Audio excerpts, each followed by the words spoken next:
Bonjour et bienvenue à notre émission Rencontre. Mon invité aujourd'hui est l'animateur de Zoom Appalaches. Alors, il connaît bien les lieux, sauf qu'aujourd'hui, il n'est pas ici, mais il est à l'autre côté où il va recevoir les questions au lieu de poser les questions.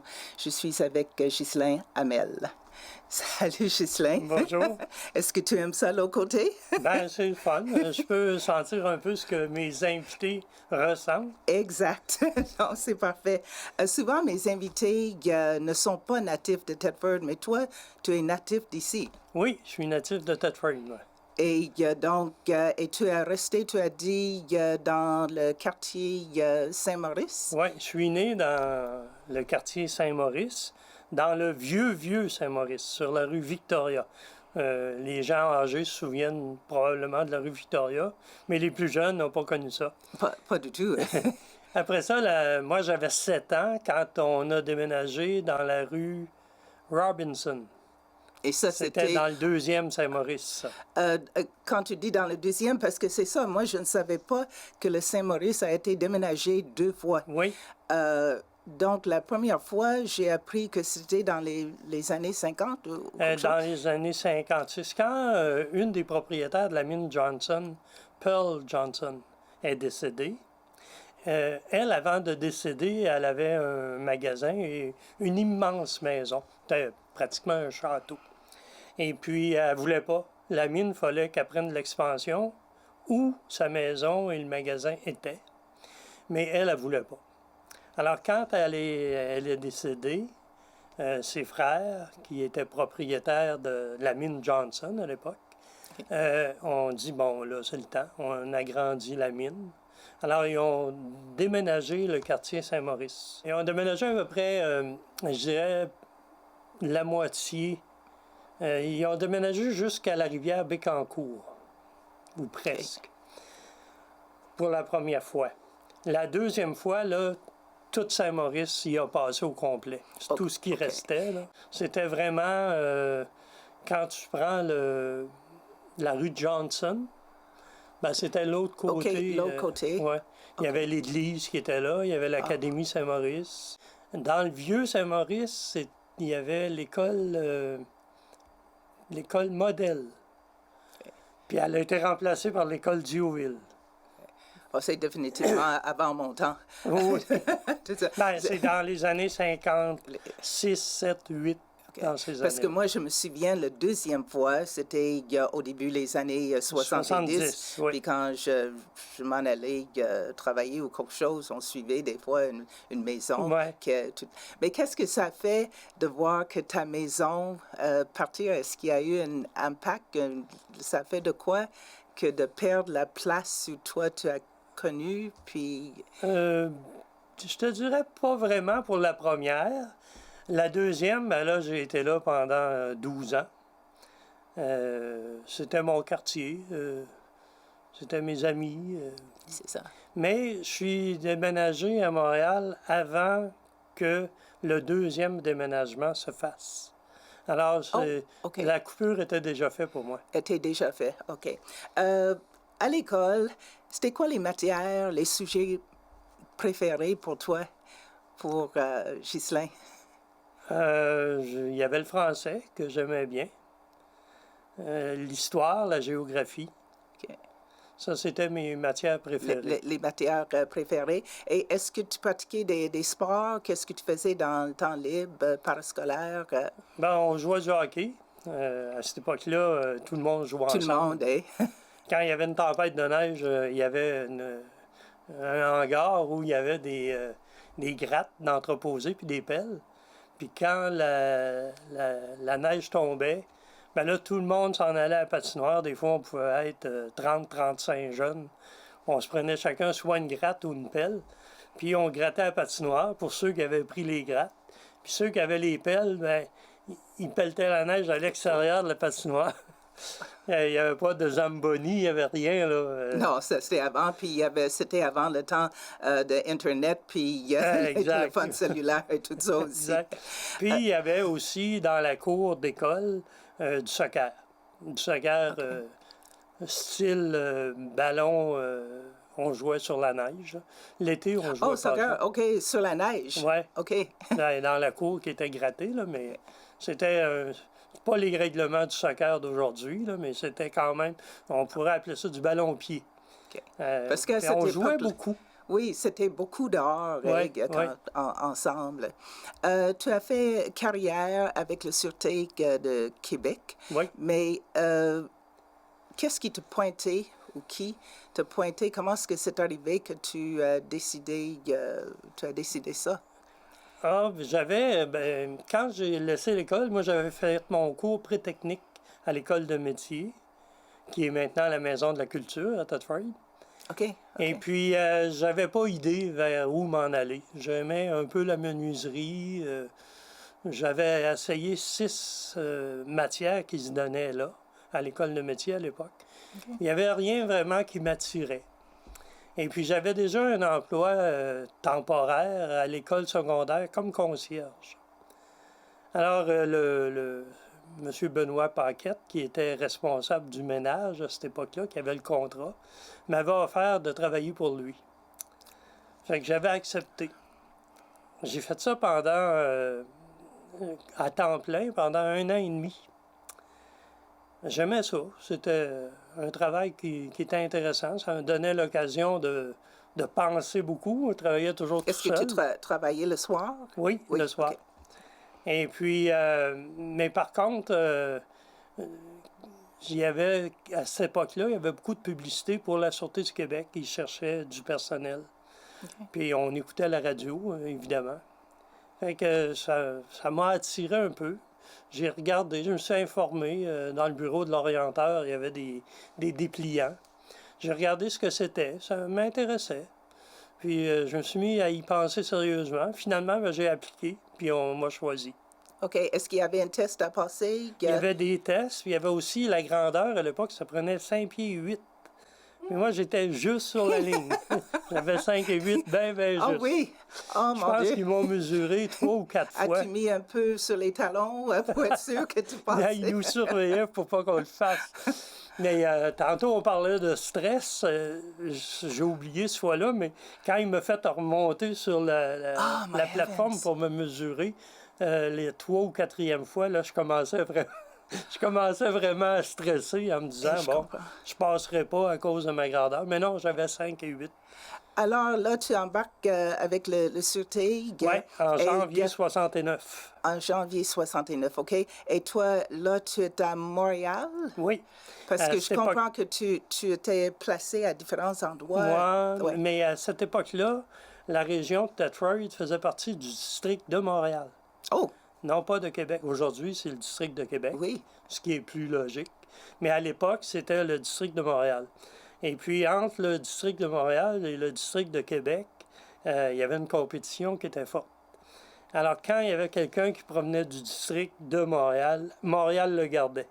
Et l'inverse était aussi vrai. Quand quelqu'un était dans le district de Québec, Québec le gardait. Alors moi, vu que j'étais dans le district de Montréal, on m'a gardé à Montréal. Et puis, j'ai fait 8 ans et demi à Montréal.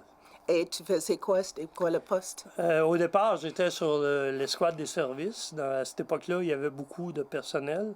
Puis il y avait comme une banque. On était stationné au Palais de justice à Montréal. Et puis, quand il y avait besoin d'hommes sur des postes ou des escouades spécialisées, il allait piger là. Puis, il y avait d'autres contingents qui rentraient. Moi, j'ai fait mon cours sur la rue Poupart à Montréal. J'étais l'avant-dernier contingent. Après ça, ça a été à l'école de police de Nicolet.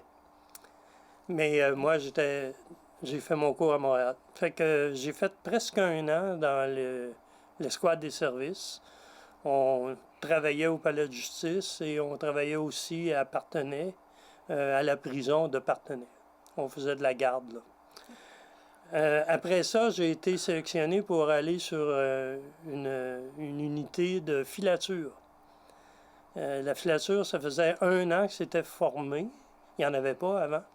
Okay. Et puis, là, il avait décidé de grossir. Ça fait que, on était, je pense, une bonne douzaine qu'on était rentrés à la filature en même temps. des jeunes. Est-ce que c'est quelque chose que tu as aimé? Yeah. Oui, j'ai bien aimé ça. C'était le fun.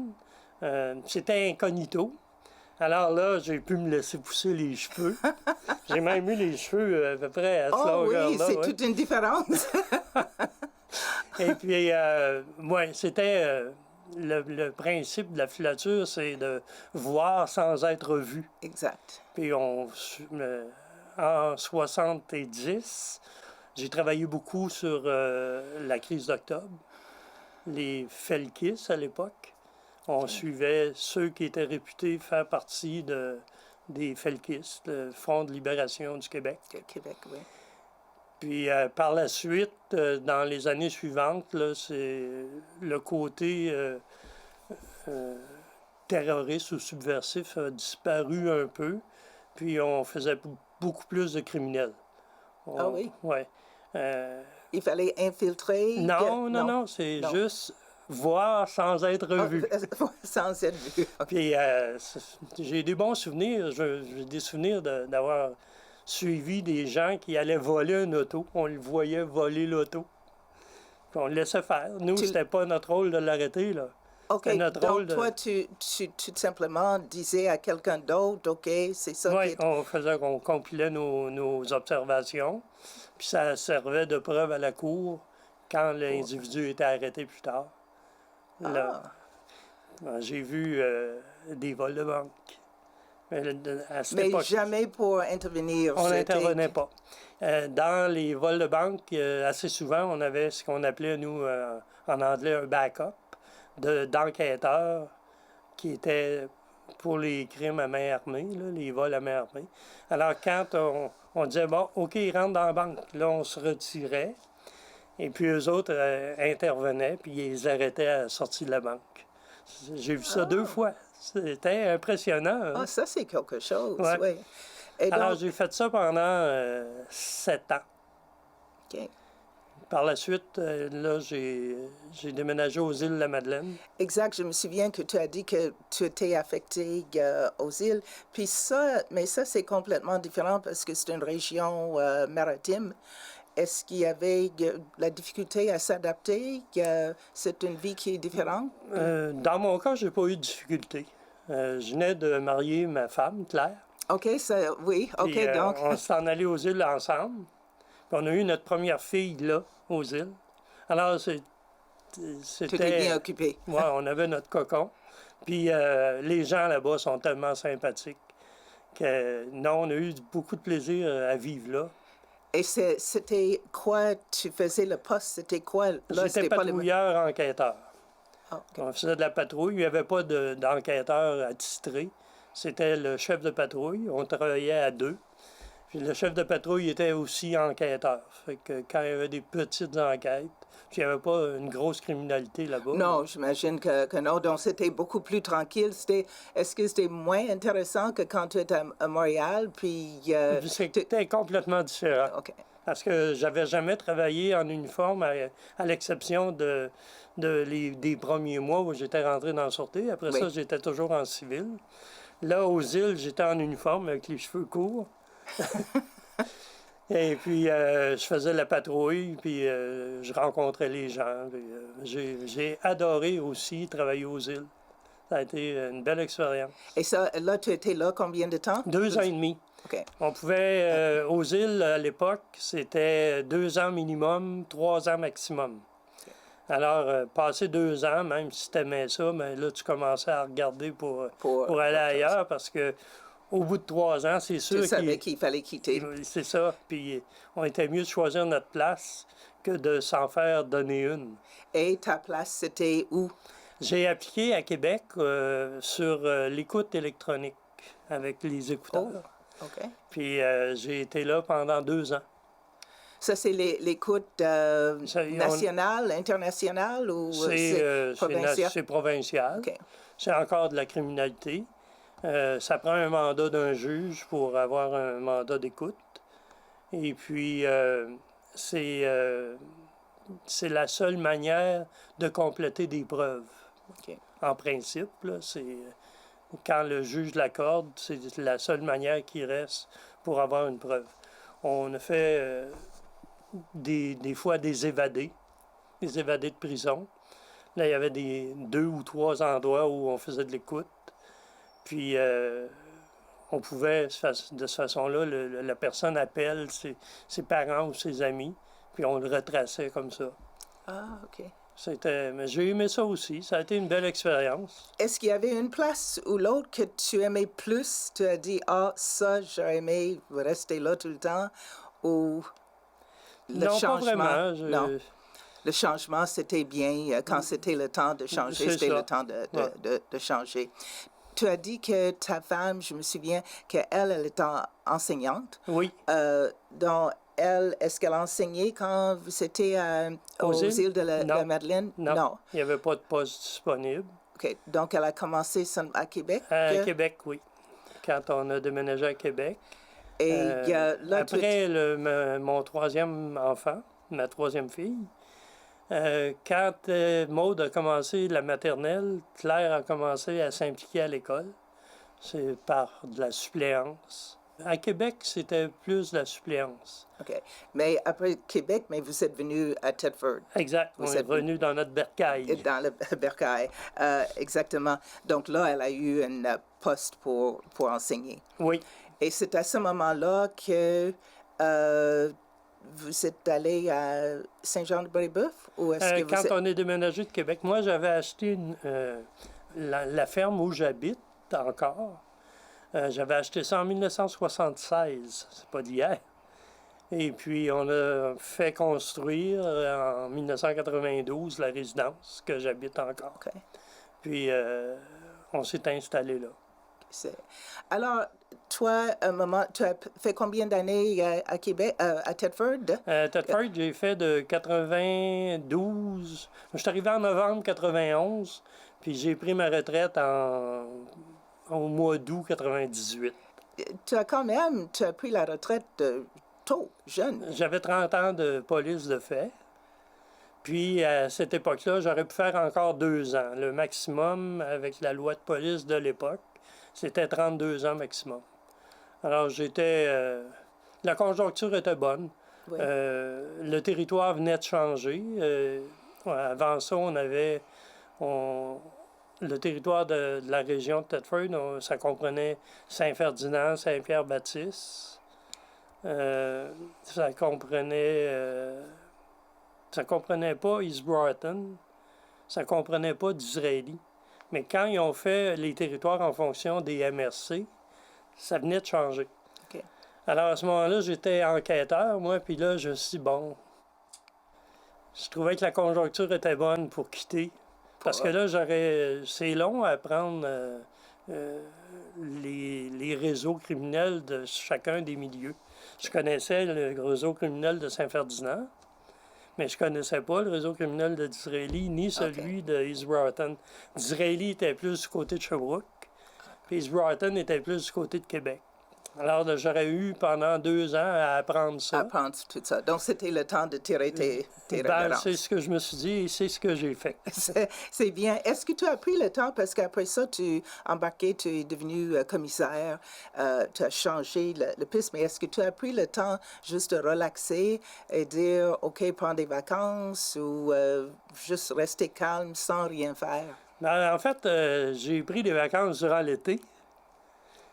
Mais j'avais déjà un emploi. Un de mes amis qui avait à cette époque-là, c'était le Shell. Non, c'était Petro-Canada. Pierre Lamontagne. Il m'avait offert d'aller travailler pour lui, d'être représentant pour les huiles Lamontagne. Ah, OK. Oui. Fait que, en septembre, j'ai commencé comme représentant aux huiles Lamontagne. Oh, OK. Et en juin, j'avais déjà été nommé commissaire à la commission scolaire. J'avais comme un besoin psychologique de travailler. Parce qu'à 49 ans, être à la retraite... c'est tôt. C'est inconcevable. Hein? Mais tu n'avais pas... Dans un sens, tu avais un peu d'expérience, dans le sens à aider, mais tu as resté commissaire, donc tu as gagné encore plus d'expérience parce que tu as resté dans ça pour plusieurs années. Oui, j'ai été en fait plus de 20 ans comme commissaire. Puis là, c'était comme un tremplin pour aller vers la mairie? Je ne sais pas si on pourrait qualifier ça de tremplin, mais c'était au niveau municipal, ça m'intéressait beaucoup. J'avais un de mes beaux-frères qui a été conseiller pour la ville de Thetford pendant plusieurs années. Puis, disons que lui, il m'inspirait. Clément OK. Marchand, je ne sais pas si tu l'as connu. Il était directeur à Polyvalente de Thetford. Alors, ça m'inspirait, puis je me disais, bof. Puis là, je l'annonçais d'ailleurs. Je disais, moi, j'aimerais ça être maire. Puis là, les gens m'agaçaient. Ils disaient, tiens, le maire de Saint-Jean-de-Brébeuf. Mais je ne l'étais pas encore. Alors, en 2001, quand il y a eu les élections, le maire qui était là ne se représentait pas. Alors, je me suis présenté comme maire. Maire. OK. Puis, j'ai pas eu d'opposition. Ah, Mais ça faisait quand même plusieurs années que j'assistais au conseil municipal conseil. Yeah. comme OK. auditeur. Je savais comment ça se passait. Et là, c'est le temps que tu peux te vanter un peu. Il y a toujours les hauts, les bas quand tu as un poste comme ça. C'est quoi les accomplissements, les choses que toi, tu es fier durant le temps? Je suis fier de tout mon mandat. Oh, Ça a toujours bien été.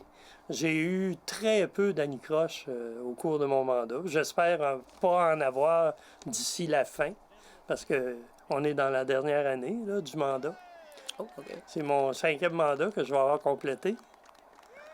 Ça a toujours bien été. J'ai eu une bonne écoute. J'ai pas eu de contestation très, très forte. J'en ai eu de temps en temps, mais avec le recul, c'était logique que les gens disent, ben là, oh, tu vas trop vite, là.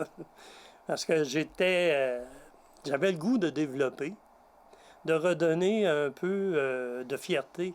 Parce que à l'époque où je me suis présenté, les gens, pour Saint-Jean-de-Brébeuf, la réputation n'était pas très, très bonne.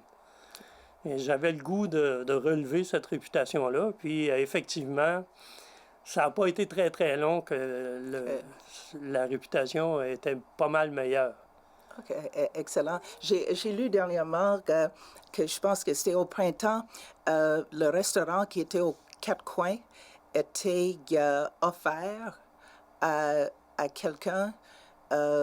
Puis est-ce qu'il y a quelqu'un qui a accepté Non, l'offre? on a eu un candidat sérieux, mais la pandémie n'étant pas finie, il retient sa réponse. OK. Nous, ce qu'on a offert, en fait, c'est la corporation puis la municipalité. C'est la corporation qui est encore maître d'œuvre, mais c'est pas mal la municipalité qui s'en occupe. On a offert la location du restaurant gratuitement Oui. pendant 1 an, à compter de la fin de la pandémie. Alors, un restaurateur qui voudrait se relancer, parce qu'il y en a plusieurs qui vont faire faillite, d'après la littérature qu'on peut voir, mais un cuisinier ou un restaurateur qui voudrait se relancer, ça lui donne 1 an pour voir si ça va fonctionner. Puis il n'y a pas de frais à part son inventaire qu'il va être obligé d'acheter, quelques permis à payer. Il n'y a pas d'autres frais, vraiment. C'est des frais ordinaires. L'électricité, le gaz. Mais il n'y a pas de location. La location, ça serait quand même 12 à 1500 $ par mois. Donc, Ça fait que c'est intéressant pour quelqu'un qui voudrait se relancer. Mais on n'a pas rien encore. C'est tout équipé au complet. Les tables, la vaisselle, tout est là. Un congélateur, un immense congélateur walk-in, avec un immense frigidaire walk-in aussi au sous-sol. Et puis les réfrigérateurs en haut, le lave-vaisselle, les poêles. tout est là. Tout est là. C'est ça, on tire vers la fin. Déjà? Tu as été, oui, tu étais aussi le préfet. Là, tu es rendu ici avec la télévision locale. Oui, j'ai commencé ça l'année dernière. Tu aimes ça? J'adore ça, c'est vraiment intéressant. Excellent. Excellent. Je rencontre des gens et j'apprends plein de choses. Toute notre vie, on apprend. Exact. Puis là, je rencontre des gens qui me font découvrir plein de choses nouvelles.